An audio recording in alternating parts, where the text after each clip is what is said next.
Naresh, function details ഞാൻ വിളിച്ചു പറയാം. അതിൽ യാതൊരു വിധത്തിലുള്ള എഡിറ്റിംഗും പാടില്ല. അതില് ഞാൻ പറയുന്നത് മുഴുവൻ സോഷ്യൽ മീഡിയയിൽ ഉണ്ടാവണം. ഈ ഫംഗ്ഷൻ ഇപ്പോ എന്റെ കയ്യില്. ഞാൻ തീരുമാനിക്കുന്നതേ ഇവിടെ നടക്കും.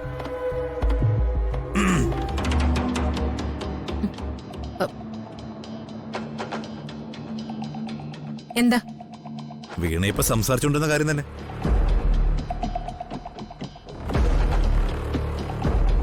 വീണയെ ആങ്കറായിട്ട് വിളിക്കുമ്പോ വീണയും ഹരിയും തമ്മിലുള്ള ബന്ധം ഇവർക്കാർക്കും അറിയില്ലായിരുന്നു.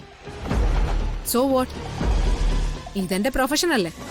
ഓക്കെ, വീണ അനൗൺസ് ചെയ്യേണ്ട കാര്യങ്ങള് വളരെ വ്യക്തമായിട്ട് ഞങ്ങളിതിൽ എഴുതിയിട്ടുണ്ട്. ഇത് മാത്രമേ പറയേണ്ടതുള്ളൂ. അതെങ്ങനെ പറ്റും? അങ്ങനെയാണെങ്കിൽ പിന്നെ എന്റെ ആവശ്യമില്ലല്ലോ. ആസ് എൻ ആങ്കർ സ്റ്റേജ് എങ്ങനെ കൈകാര്യം ചെയ്യണമെന്ന് എനിക്കറിയാം. വീണ ഉദ്ദേശിക്കുന്ന രീതിയില് ഇവിടെ കൈകാര്യം ചെയ്യാൻ പറ്റില്ലെന്നാ ഞാനിപ്പോ പറഞ്ഞത്. ഇവരിവിടെ എഴുതുന്നത് വായിക്കാൻ വേണ്ടി മാത്രമാണെങ്കിൽ വീണയ്ക്ക് സ്റ്റേജിൽ കയറാം, അല്ലെങ്കിൽ വീണയ്ക്ക് പോവാം. നിങ്ങൾ എന്തൊക്കെയാ പറയുന്നേ? ഇതാരാ നിങ്ങൾക്ക് ഈ നിർദ്ദേശം തന്നത്? അയാളാണോ ആ ഹരി? അയാള് ഞങ്ങളോടൊന്നും പറഞ്ഞിട്ടില്ല. പക്ഷെ ഞങ്ങളുടെ പ്രോഗ്രാമിന്റെ ചിട്ട ഞങ്ങളല്ലേ തീരുമാനിക്കേണ്ടത്.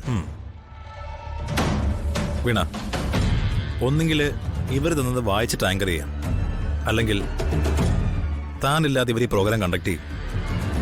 വീണൊന്ന് ആലോചിച്ചോക്ക്.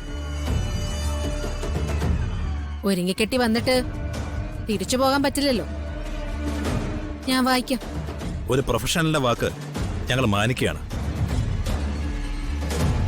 പക്ഷേ ഇവർ എഴുതിയതിൽ കൂടുതൽ ഒരു വാക്കെങ്കിലും വീണ പറഞ്ഞാൽ മൈ കോഫി.